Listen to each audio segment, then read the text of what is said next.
my God, the dog!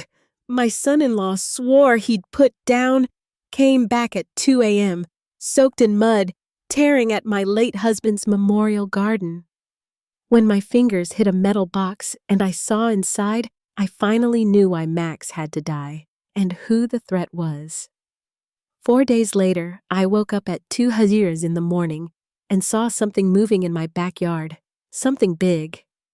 It was the dog alive, digging frantically in the memorial garden my son-in-law had built for my late husband. The same spot he had been obsessed with for weeks.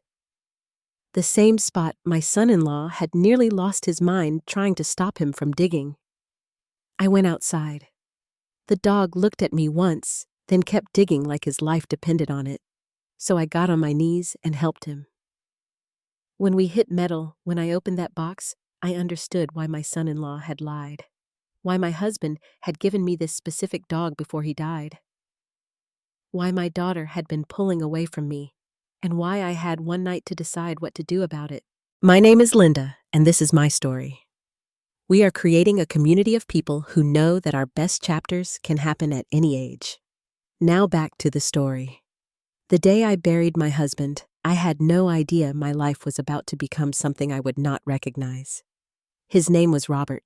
We had been married for 42 years.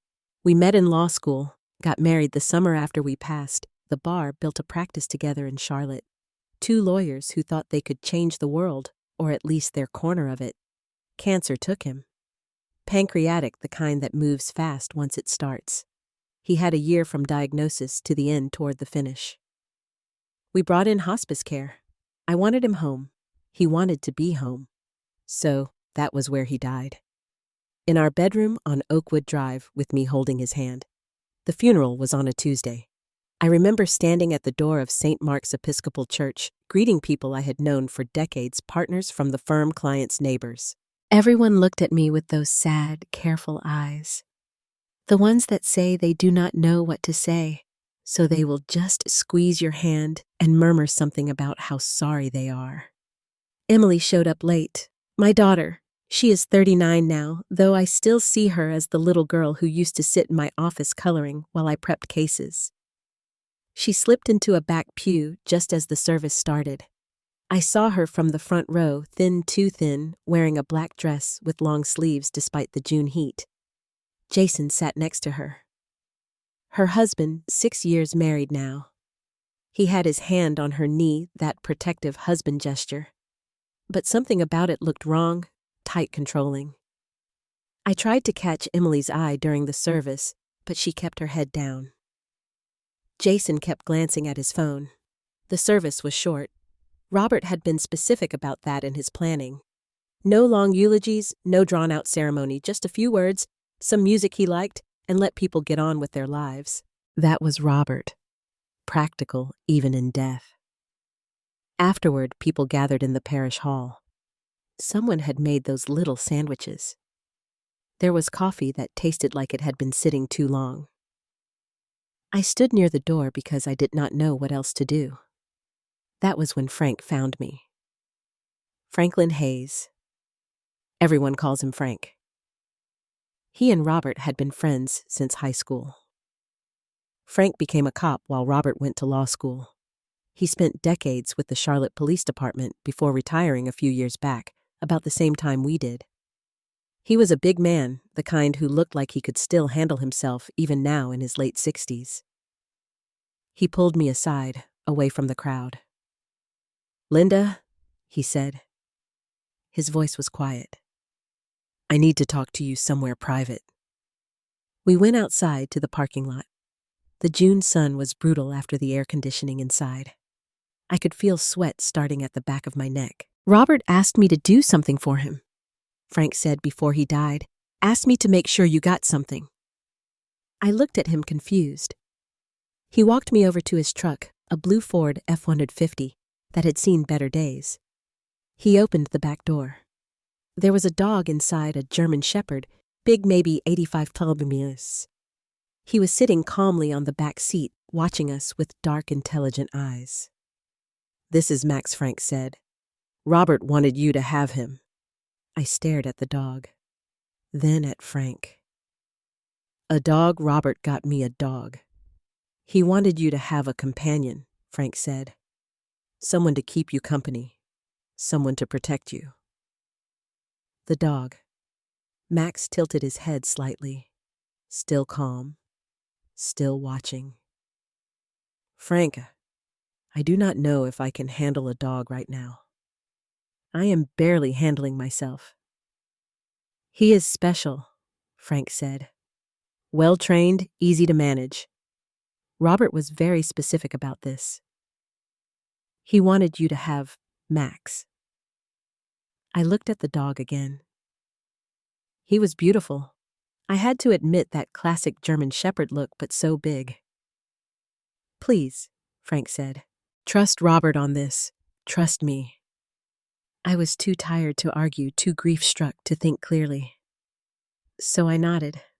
Okay. Frank's face relaxed. He opened the door wider, and Max climbed out carefully, gracefully. Frank handed me a leash. I have got food and supplies in the truck, he said. I will follow you home. Help you get him settled. We drove back to the house in separate vehicles. Max sat in my passenger seat looking out the window like he had done this 100 times. Maybe he had. I did not know anything about this dog or where Robert had gotten him. At home, Frank brought in a bag of dog food, 2 bowls, a bed. He showed me how much to feed Max where he liked to sleep, how to give basic commands. He is good, Frank said. Listens well. Just treat him kindly and he will take care of you. Where did Robert even find him? I asked. I helped him, Frank said. Found a good dog who needed a home. Robert met him a few times before he got too sick. He liked Max.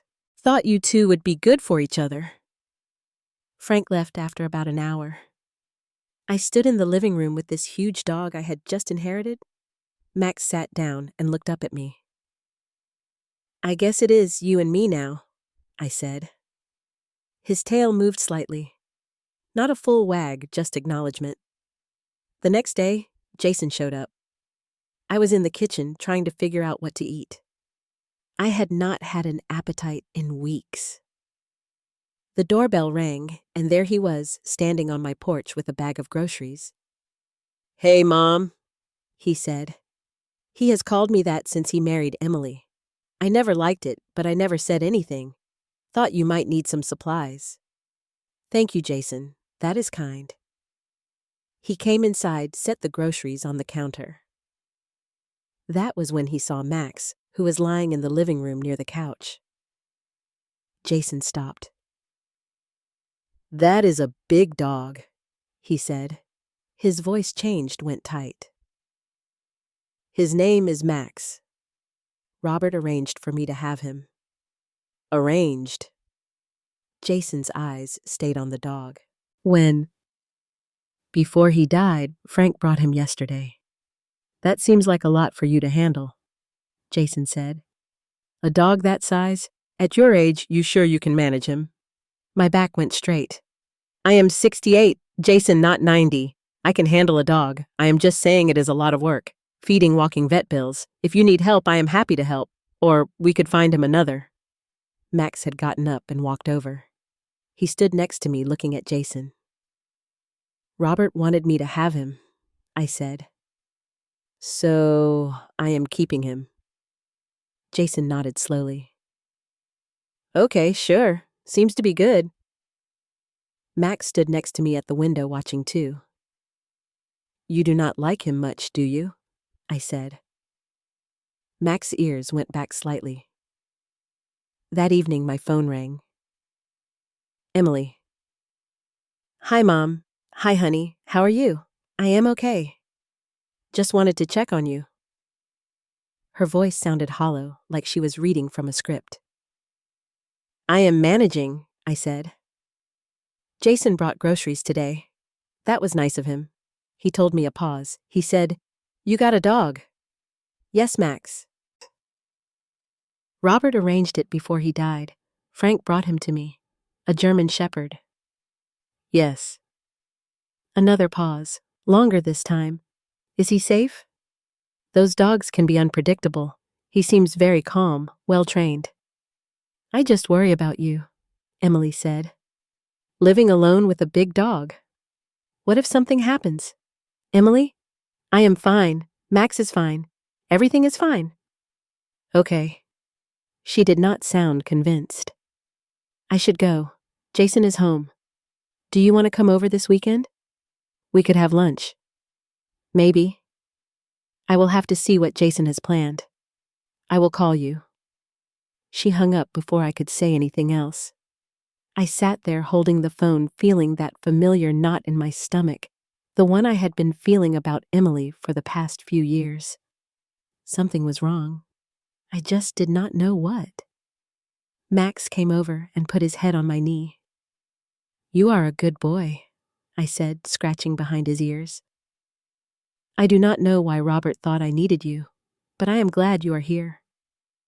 Later that night, I sat in Robert's study. His desk was still covered with papers, files he had been working on before he got too sick. I had not had the heart to clean it out yet. I picked up the photo we kept on his desk. The two of us on our wedding day, young and stupid, and so sure we had everything figured out. What were you thinking? I said to the photo. Why did you give me a dog? I did not have an answer yet. A couple of weeks later, Jason showed up with plans. I was in the backyard with Max when his truck pulled in. He came around the side of the house carrying a roll of paper. Hey, Mom. Got a minute? He spread the drawings on the patio table. Raised beds with cedar borders, a stone path, a bench spaces marked for Robert's favorite roses. I want to build you a memorial garden, he said. For Dad, he was good to me. It was beautiful, thoughtful. Thank you, Jason. That would be wonderful. I will start next week. It will not cost you anything. He began the following Monday. He arrived early with cedar planks, soil stone pavers. He worked alone, mostly though sometimes another guy showed up to help. Jason never introduced him. He dug deep, said it was for drainage. The holes went down past my knees. Max watched from the back door. Always watching. Can you keep the dog inside? Jason asked on the second day. He makes me nervous, so I kept Max in the house when Jason worked. But the dog would sit at the window eyes, tracking Jason's every movement. Emily came by during the third week. I had invited her for lunch. She arrived wearing a long-sleeved blouse. It was 85 outside. Jason was in the backyard building the raised beds. Emily went out to say hello. I watched from the kitchen. He put his arm around her shoulders. She went stiff. His hand gripped tight enough that she winced. When they came inside, Emily's smile looked forced. The garden looks amazing, she said. Her phone buzzed. She checked it immediately. Are you okay, honey? I am fine. She wrapped her arms around herself. Just busy with work, those long sleeves. Are you not hot? I am always cold. You know that. I did not know that, but I did not push. We ate sandwiches. She kept checking her phone. Jason came in for water and put his hand on her neck. She jumped. Easy, babe. Just me. After he went back outside, I tried again.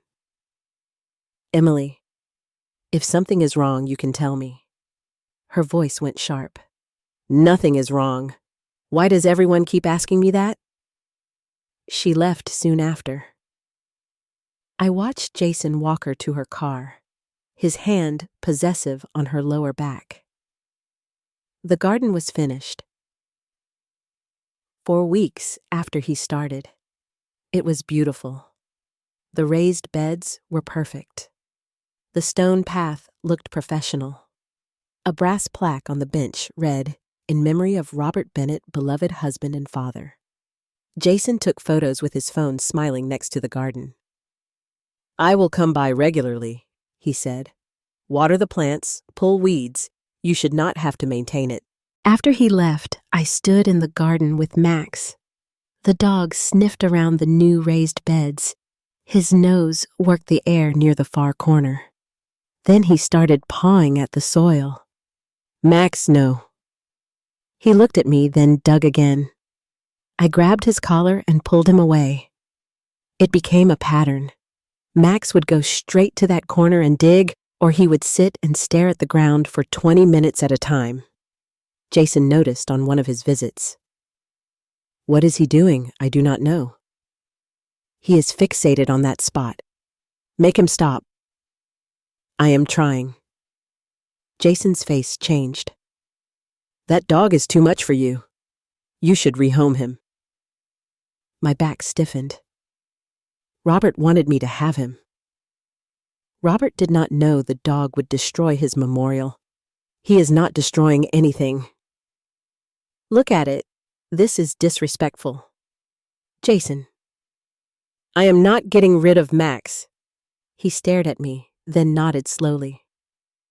Fine, but do not say I did not warn you. His visits became more frequent. Every few days, always checking the garden, always watching Max. The dog's behavior got worse, more focused. He would dig deeper holes before I could stop him. One morning, I found him sitting in front of the raised bed at dawn. Jason showed up unannounced one afternoon. By the time I got outside, he was standing in the garden. Max had dug a significant hole in the far corner. Dirt everywhere, roses tilted. Jason's face had gone white. This is out of control, he said. His voice shook. That dog is destroying everything I built. I do not understand why he keeps doing this, because he is a bad dog. Destructive. You cannot handle him. Jason moved closer.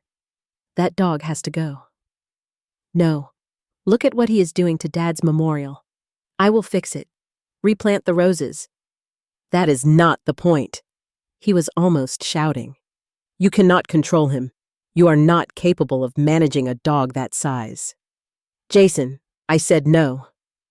We stared at each other, his hands clenched into fists. Finally, he turned and walked away. Got in his truck, slammed the door hard. After he left, I stood looking at the hole Max had dug. It was deep, more than a foot down. Max sat next to it, not digging, just sitting, staring at me with those dark eyes. What are you trying to find? He did not answer, just kept staring, like he was waiting for me to understand something I could not see. A week later, I spent the day at my friend Janet's house in Chesterfield. Thursday was our standing lunch date. Had been for years. We would talk, have coffee, I would get home late afternoon. Jason knew my routine. When I pulled into my driveway around 5, his truck was already there. That was strange. He never came on Thursdays. He was sitting on my front porch. When he saw me, he stood up. His face was wrong pale. He would not meet my eyes. I got out of my car.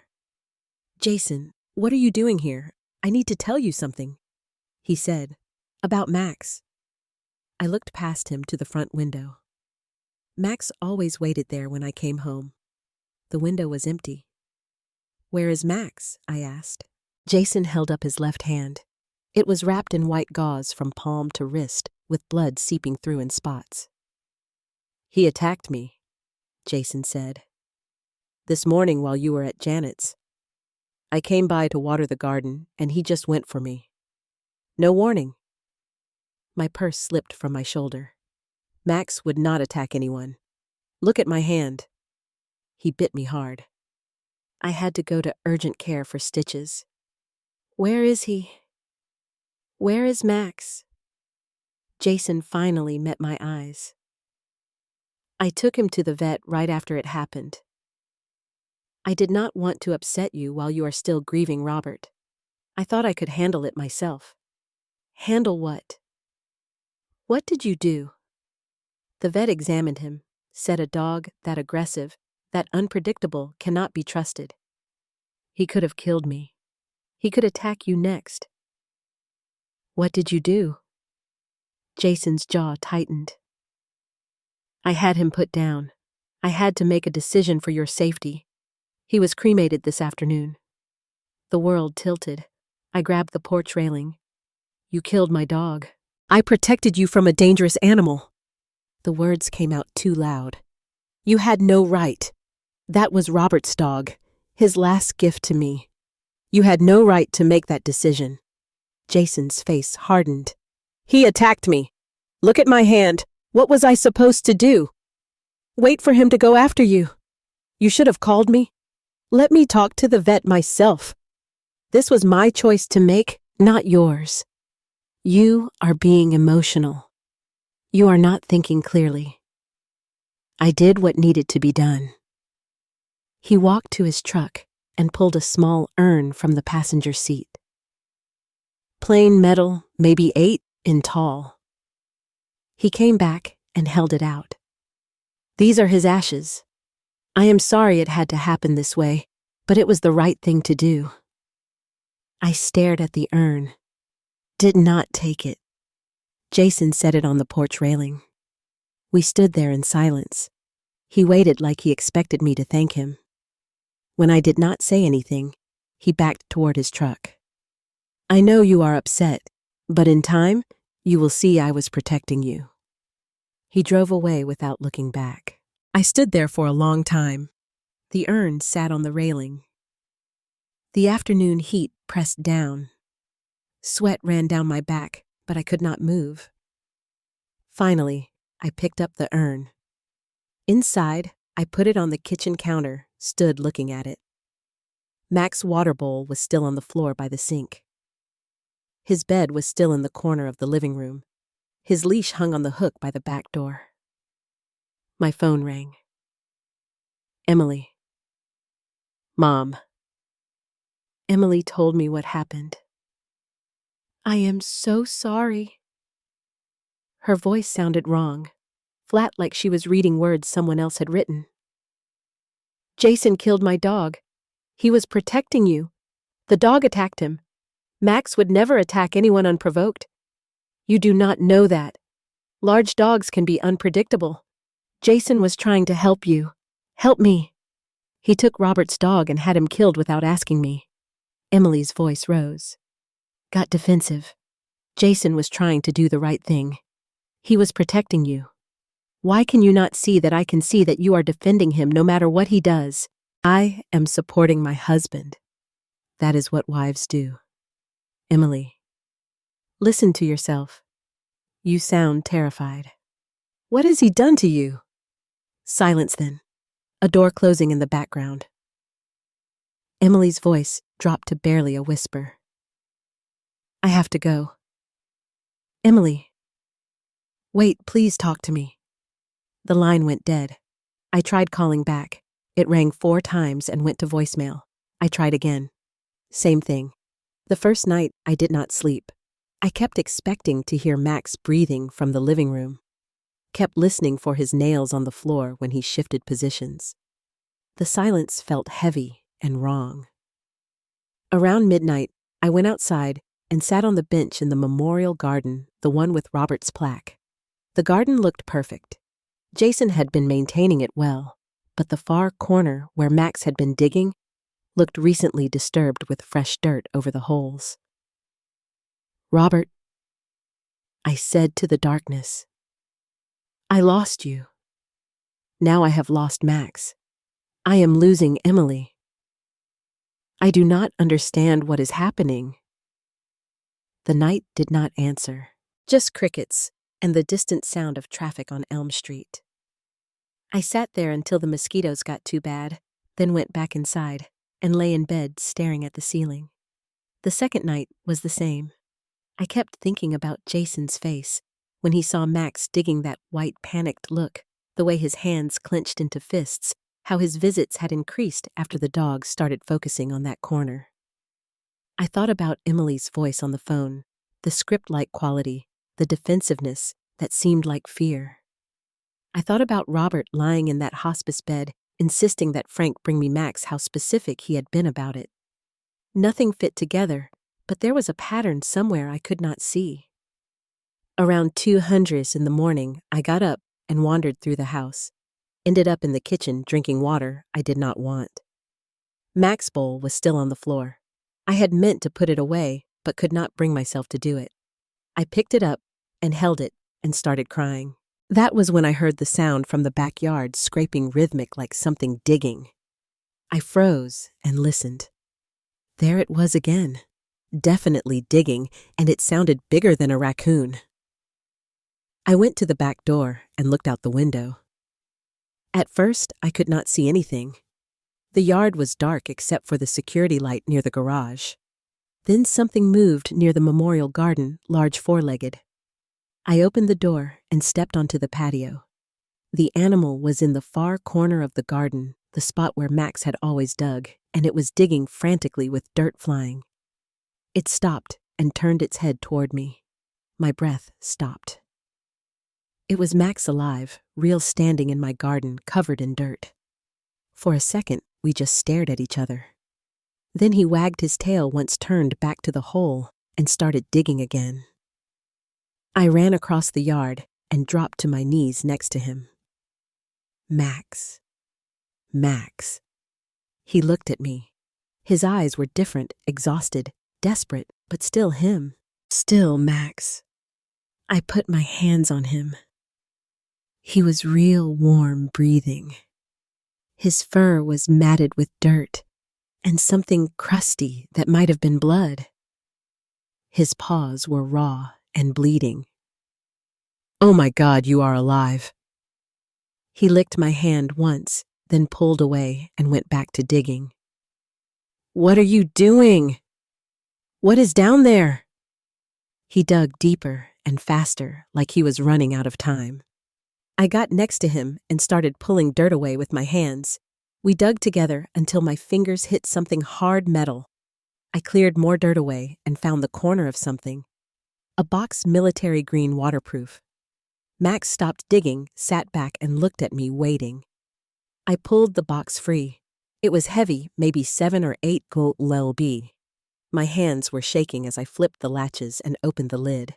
Inside were packages vacuum-sealed and professional-looking. 6 of them. White powder was visible through the clear plastic. I did not know exactly what it was, but drugs. It had to be drugs. Everything clicked into place at once. Jason's garden project, the deep digging, the maintenance visits, Max's obsessive focus on this exact spot. Jason's panic, his desperate attempts to get rid of the dog, the fake euthanasia. Jason had buried drugs in my backyard in Robert's memorial garden. And Robert had known. Somehow, he had known. That is why he had given me Max, a dog who could find what was hidden. I looked at Max. He was swaying, slightly exhausted beyond measure. His paws were bleeding. His sides were heaving. "You walked back," I whispered. "However far he took you, you walked back to finish this." He leaned against me, and I put my arms around him. "We need help. We need Frank." I pulled out my phone and dialed Frank's number. It rang 4 times, and I thought it would go to voicemail. Then he answered, voice thick with sleep. "Linda, it is 2:30 in the morning. What is wrong?" "Max is alive," I said. "He came back." "Frank, I found drugs. Jason buried drugs in Robert's memorial garden." A pause. Then Frank's voice came back sharp and clear. "All sleep gone. Do not touch anything else. I am on my way. 15 minutes. He hung up. I sat in the dirt with Max leaning against me, the box of drugs open beside us waiting for Frank. 15 minutes later, headlights swept across the front of the house. A truck door slammed, footsteps coming fast around the side of the house. Frank appeared, moving faster than I had seen him move in years.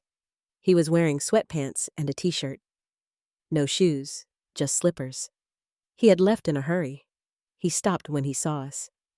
Me sitting in the dirt covered in mud, Max beside me, barely able to keep his head up the metal box open between us. "Jesus," Frank said.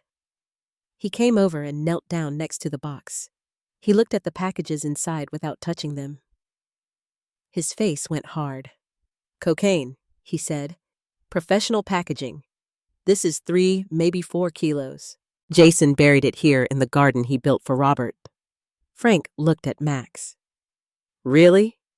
He looked at him, ran his hands carefully over the dog's body, checking for injuries. Mac's tail moved weakly. This dog has been through hell. Look at his paws. Jason told me he had him euthanized, said Max attacked him and he had to make a decision for my safety. I thought I had lost Max forever. Frank kept examining Max. He found scratches on his face and side. These are defensive wounds. He fought someone off. Jason showed me a bite wound on his hand. Said Max attacked him in the garden. Max bit him fighting for his life. Jason tried to kill him. Probably took him somewhere remote, but Max got away. Frank looked at me and he walked back. From however far Jason took him, this dog found his way home. I put my hand on Max's head. He leaned into it. To finish this, to complete his mission. Frank stood up. We need to go inside. I need to make some calls. We got Max into the house. He could barely walk. Frank helped me get him settled on his bed with water nearby. Then we sat at the kitchen table. Why here, I asked. Jason has his own house, his business storage units. Why would he bury drugs in my backyard? Frank's jaw tightened. Because we have been watching him for months. His house, his business properties, his vehicles, everything. Robert came to me about 8 months before he died. Said he had been watching Jason for a while. The expensive lifestyle, the cash, the evasiveness about his work, the way Emily had changed. He suspected Jason was involved in something criminal, but he could not prove it. He never told me. He did not want to worry you while he was sick. Did not want you confronting Jason without proof. So he came to me, asked me to use my contacts at the police department. I passed along what Robert had observed. They started looking into Jason. The pieces were falling into place, and Jason figured it out. Criminals always do. Eventually they noticed the same cars feel the pressure. Jason got paranoid, stopped using his usual locations. He needed somewhere clean to stash product temporarily, somewhere police had absolutely no reason to investigate. My house. You were perfect from his perspective. Respectable property, recently widowed homeowner with no criminal record. And he is your son-in-law. He has legitimate access. He can come and go, and the neighbors do not think twice. No red flags for us to investigate. I looked at the memorial garden through the kitchen window. He used Robert, used my grief. The garden was calculated. A beautiful gesture from a caring son-in-law honoring his father-in-law's memory. Who would question him digging in your yard? He could bury whatever he wanted, and it looked like love. How long was he planning to keep it here? Probably not long, just until he thought the surveillance had died down. Then he would come back, tell you he was maintaining the garden, dig it up. You would never know it was there, but Max found it. Frank nodded. Max is a retired K-9 trained in narcotics detection, even retired. That training never leaves them. The minute Max arrived, he could smell what was buried in that garden. That is why he kept digging. He was doing exactly what he was trained to do. Robert knew. That is why he got you a police dog specifically. Robert was a smart man. He knew if Jason was what he suspected. Eventually, Jason would make a move.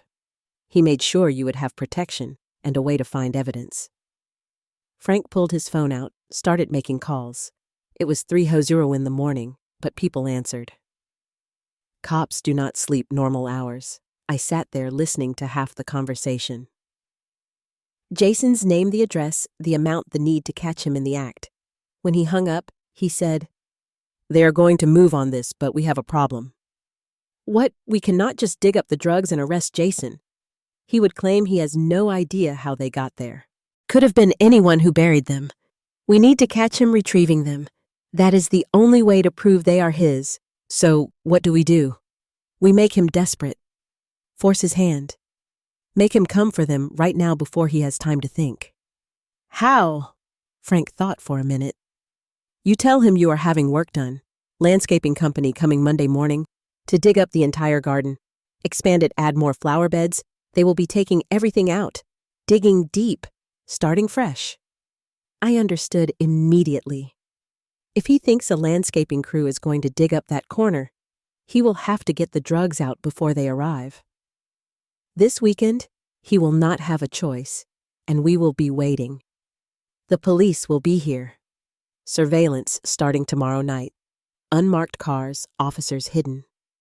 The minute Jason starts digging, they will let him get the drugs in his hands. Then they move in. I thought about it. About Jason coming here. About police surrounding my house. About Max, who could barely walk. Who had fought his way back here. Max cannot be here. Jason cannot know he is alive. I will take him with me. Get him to my vet first thing in the morning.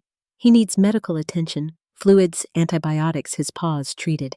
He will stay with me until this is over. Will he be okay? He is tough. He will be fine. This dog walked back to finish a mission. That kind of drive does not quit easy. We sat in silence for a minute, the reality settling over me. You will need to act normal, Frank said. Tomorrow night, invite Jason and Emily to dinner like you usually do. Make it seem routine. That is when you mention the landscaping company. Casual. Excited about expanding the garden. You cannot let Jason see that you know anything. I was a trial lawyer for 30 years. I can handle one dinner. This is not a courtroom. This is your son-in-law. Your daughter will be there. Can you really sit across from them and lie? I thought about Robert dying in our bedroom, using his last months to set this up to protect me, to give me the tools I would need. I thought about Emily, my daughter trapped with a man who had buried drugs in her father's memorial and tried to kill a dog to cover it up. I thought about Max lying in the next room, barely able to move but still breathing. Yes, I said, I can do this. Frank pulled an envelope from his pocket. Robert gave me this before he died. Made me promise to give it to you if Jason ever showed his true nature. I think we are past that point now. He handed it to me. Robert's handwriting on the front. For Linda when she needs to know. My hands shook as I opened it. The letter was short. Robert's handwriting shakier than usual, written in those last weeks. My dearest Linda, if you are reading this, then Jason has done something that revealed what I suspected all along. I am sorry I could not stop this before I ran out of time. I have been watching Jason for the past 3 years. The lifestyle, the cash, the evasiveness about his work.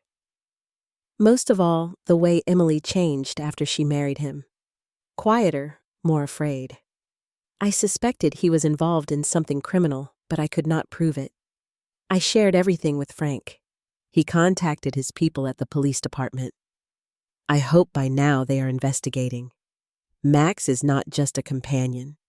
He is a retired K-9 trained in narcotics detection and protection. If Jason is what I think he is, Max will find the evidence eventually, and he will protect you until then. Trust Frank completely. He knows what to do. I hate that I will not be there to protect you myself. But I did everything I could to make sure you would be safe when Jason finally makes his move.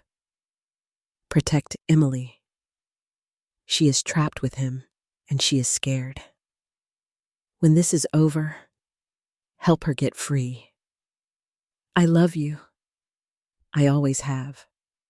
I always will. I read it twice. Then I put it down on the table and cried.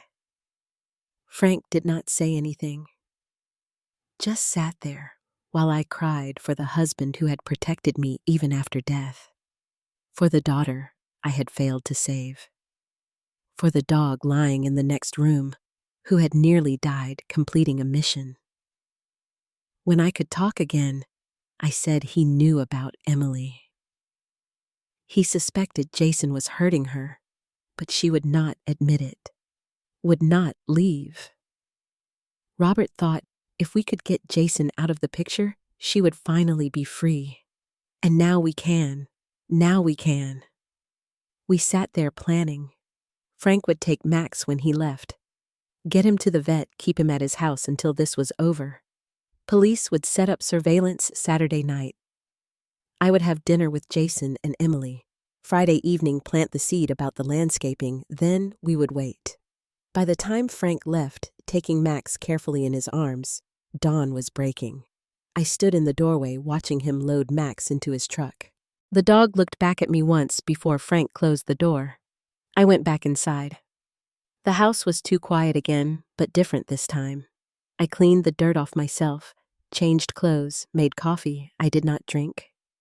Looked at the memorial garden through the window. The disturbed earth where Max had dug the raised beds, hiding cocaine underneath. One more day, one more performance than justice. Later, I picked up my phone and called Emily. "Mom, is everything okay? I am sorry to call so early. I just wanted to invite you and Jason to dinner tomorrow night, Friday. I have been wanting to talk to you both about something." A pause.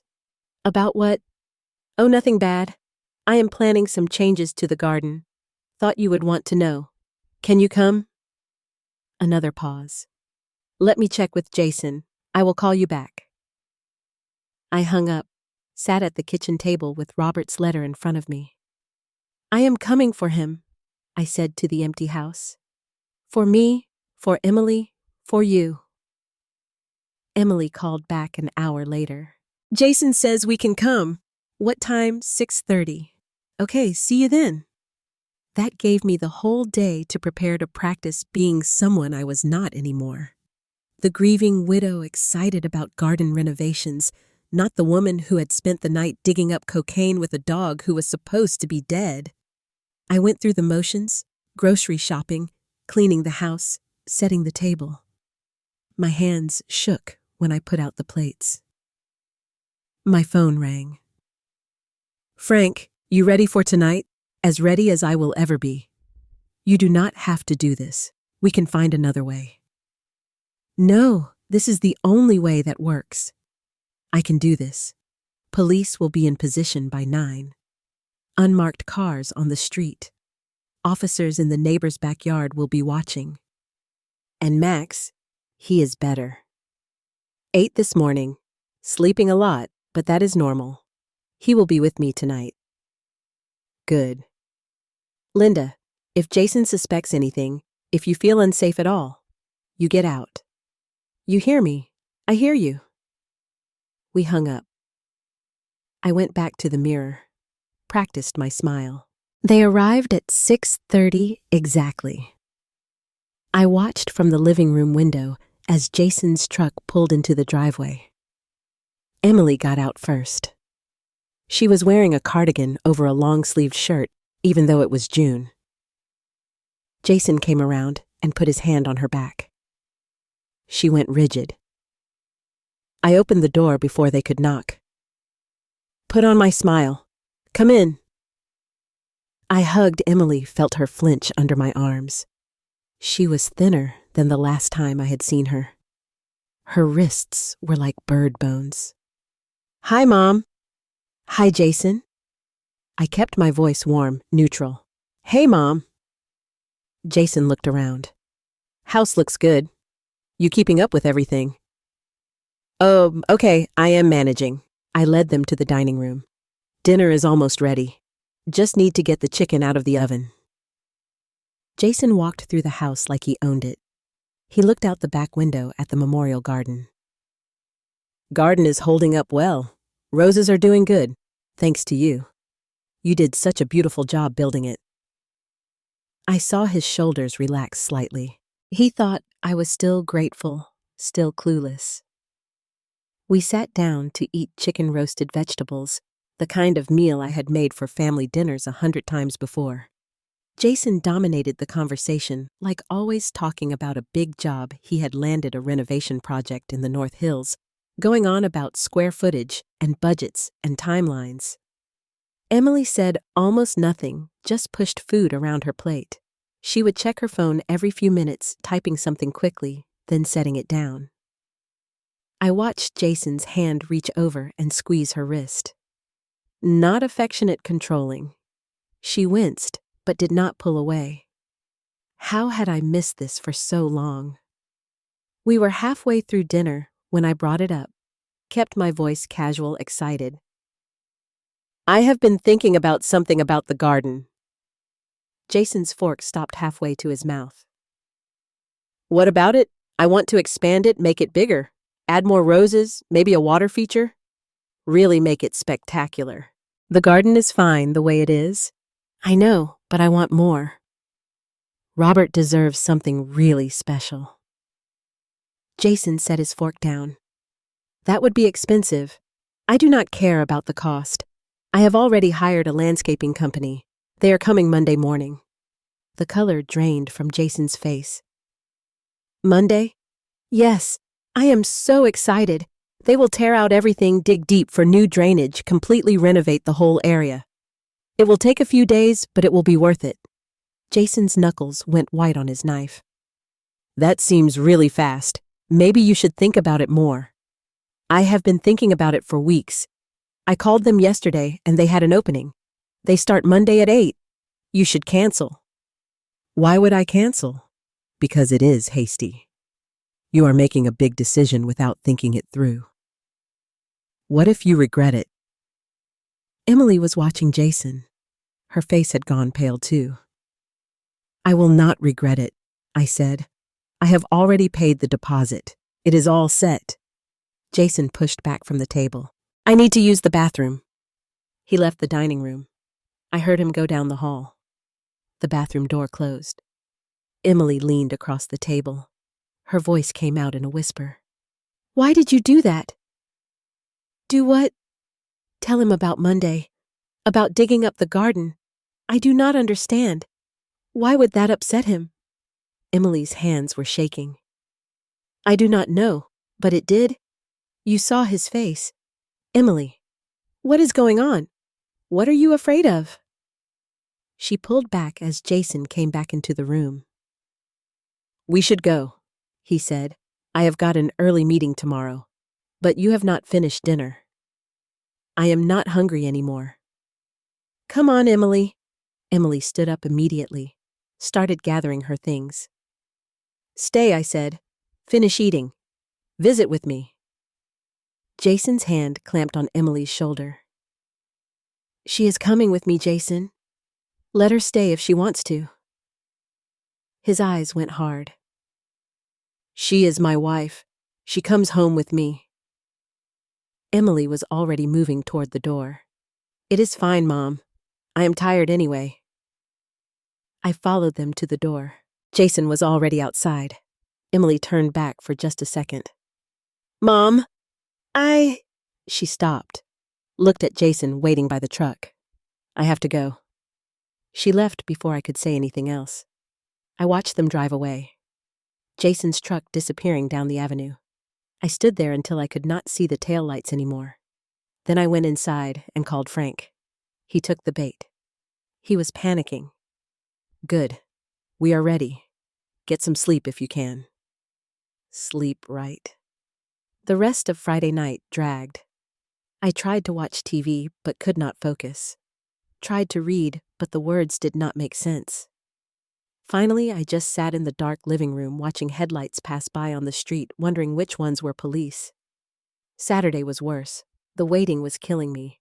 I cleaned things that did not need cleaning. Organized drawers that were already organized. Made food I did not eat. Jason's truck drove past my house twice. Once around noon, once around 4. Slow, like he was checking to see if I was home. Frank called in the evening. He is watching your house. Good sign. Means he is planning something. When tonight or tomorrow night? Probably tonight. He is running out of time. The sun set. I turned off most of the lights in the house. Made it look like I had gone to bed early. Then I sat in my bedroom in the dark, watching the backyard. 10:00, 11. Midnight. Nothing. 1 in the morning. 2. My eyes were getting heavy. I had been awake for over 40 hours. I kept blinking, trying to stay alert. 2:47. Movement at the end of the street. A vehicle coasting with no lights. It parked 3 houses down. My phone buzzed. Text from Frank. He is here. Stay inside. I watched Jason get out of his truck. He was dressed all in black. He pulled something from the truck bed. A shovel, a flashlight, a large duffel bag. He moved through shadows toward my house, stayed off the sidewalk, came through the neighbor's yard, and into mine. He went straight to the memorial garden, did not hesitate, knew exactly where he was going. He turned on the flashlight and started digging fast, frantic, throwing dirt everywhere. He dug for maybe 10 minutes before he hit the metal box. He pulled it out and opened it. Even from my window, I could see his shoulders relax when he saw the packages inside. He loaded them into the duffel bag one by one, all 6 packages, zipped the bag, hefted it over his shoulder. That is when the lights came on. Floodlights from every direction. The backyard lit up like daytime. Police dropped the bag. Put your hands in the air. Officers came from everywhere. The side yard, the back fence, through the gate, 6 of them, at least, all with weapons drawn. Jason froze. The duffel bag slipped from his shoulder to the ground. His hands came up slowly. He looked around, calculating, looking for an exit. Then he ran straight for the back fence. He was fast. The officers chased, but he had a head start. He reached the fence and jumped. Got his hands on top, started pulling himself up. The officers were closing in, but he was almost over. That is when Frank appeared from the side yard. He had something with him, a German shepherd. Max. Frank shouted something in German and released Max's leash. Max took off like a shot, crossed the yard in seconds. Jason had one leg over the fence when Max reached him. Max leaped and caught Jason's other leg in his jaws.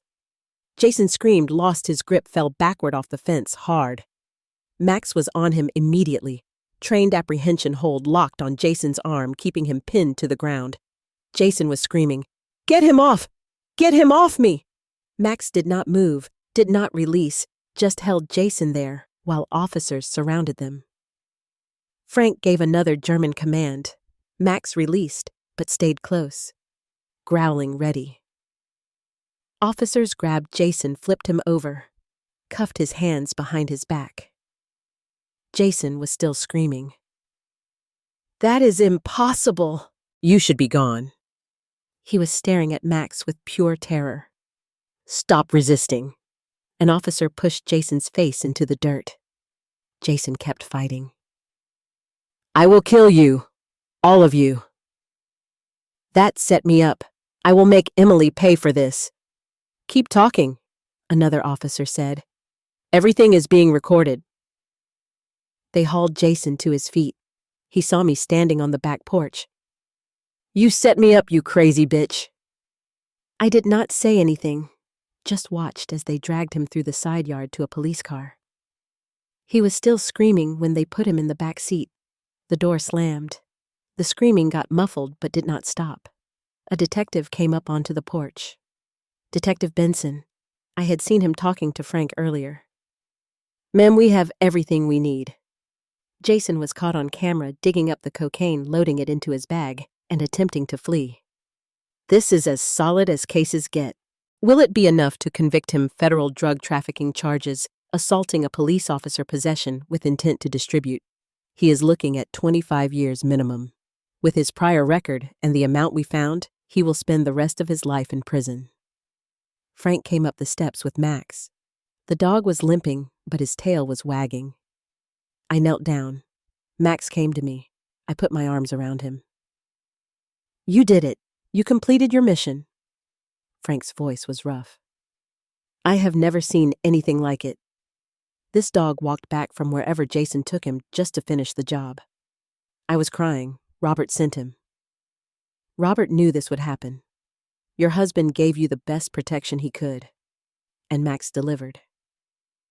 We stood there for a while, watching the police process the scene, taking photos, bagging evidence. Jason's truck was towed away. Officers were everywhere. Detective Benson came back.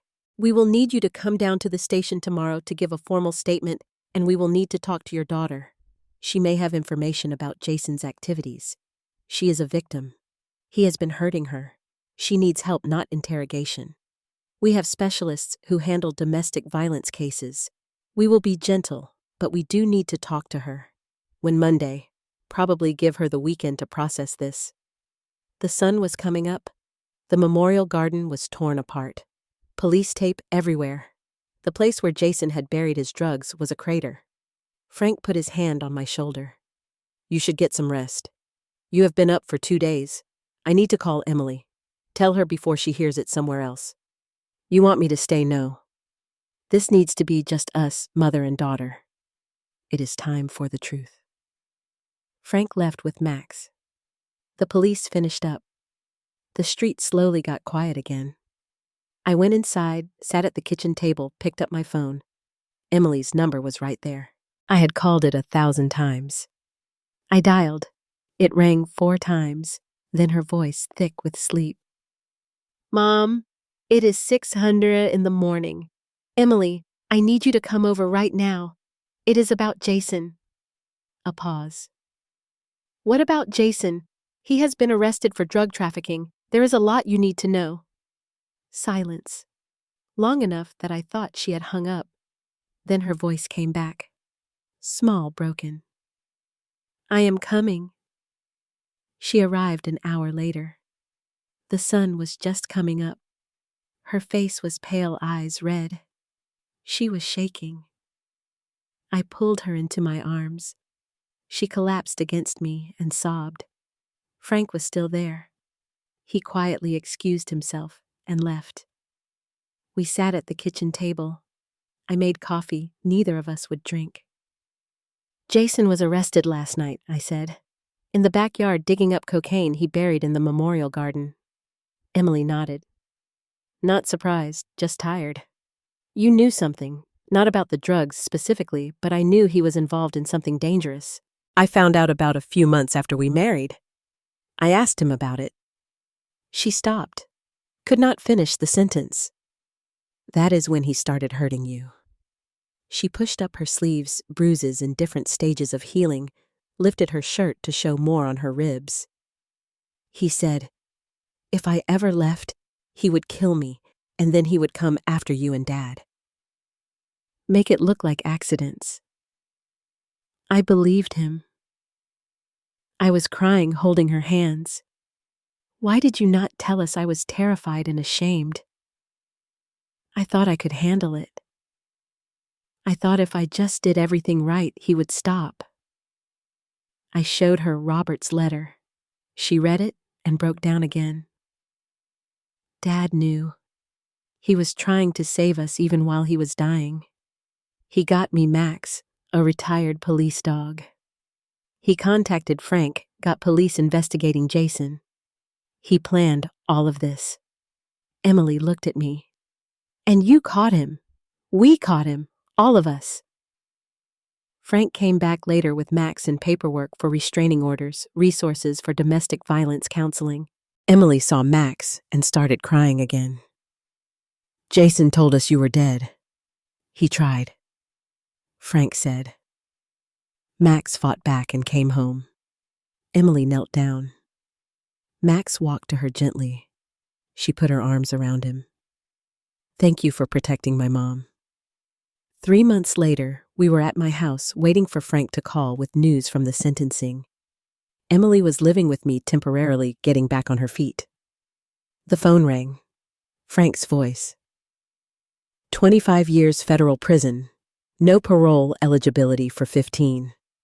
I repeated it to Emily. She cried, but not from sadness. It is really over. It is really over. 6 months after Jason's arrest, the memorial garden was in full bloom. I had spent the winter tending it myself, removed everything Jason had built, and started fresh. Robert's favorite roses, new perennials, his photo among the flowers. Emily pulled into the driveway. She had her own apartment now, not far away. We had started a tradition. Coffee together every Saturday morning. She looked healthy, smiling, wearing short sleeves, no new bruises. We sat on the new bench I had installed. Max was lying in the sun on the grass. Older now, slowing down, but content. I filled out the volunteer application at the animal shelter. Emily said, I am there Tuesday and Thursday mornings. We could go together. I would like that. Frank's truck pulled up. He did this often now. Brought donuts and terrible jokes. The three of us would sit together and talk about normal things. Whether Emily's new job as a bookkeeper, Frank's fishing trips. It felt like family. I keep thinking about Dad, Emily said. How he knew what was happening, how he planned everything. I touched Robert's photo, sitting among the roses. He loved us. Even when he could not be here anymore, he found a way to protect us. Frank nodded. Robert was the smartest man I knew, and Max carried out the mission perfectly. Max's tail thumped, hearing his name. After Frank left, Emily and I worked in the garden together, planting new flowers, pulling weeds. Max watched from the shade. I never thought I would feel safe again, Emily said. And now I do, thanks to your father and Max. And you.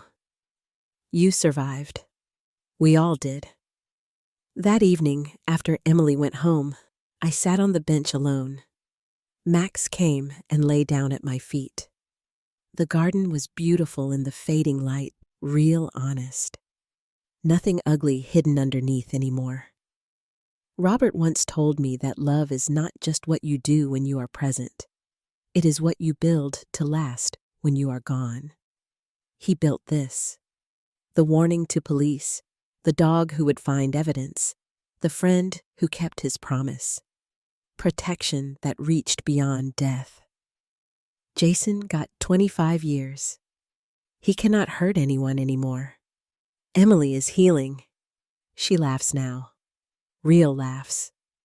She is building a life that is actually hers. Max is old, slowing down, but he still watches over us, like he knows his job is not quite finished. And me? I tend my garden. I volunteer at the shelter twice a week. Emily joins me sometimes. We are healing together while helping animals that need homes. I miss Robert every day. But I am not alone. I have my daughter back. I have a hero at my feet. I have a life worth living. And I have love that never died. That is everything. So that is my story. I would love to hear what you think. Do you believe dogs can sense when something is wrong before we do? Let me know in the comments and subscribe for more stories like mine.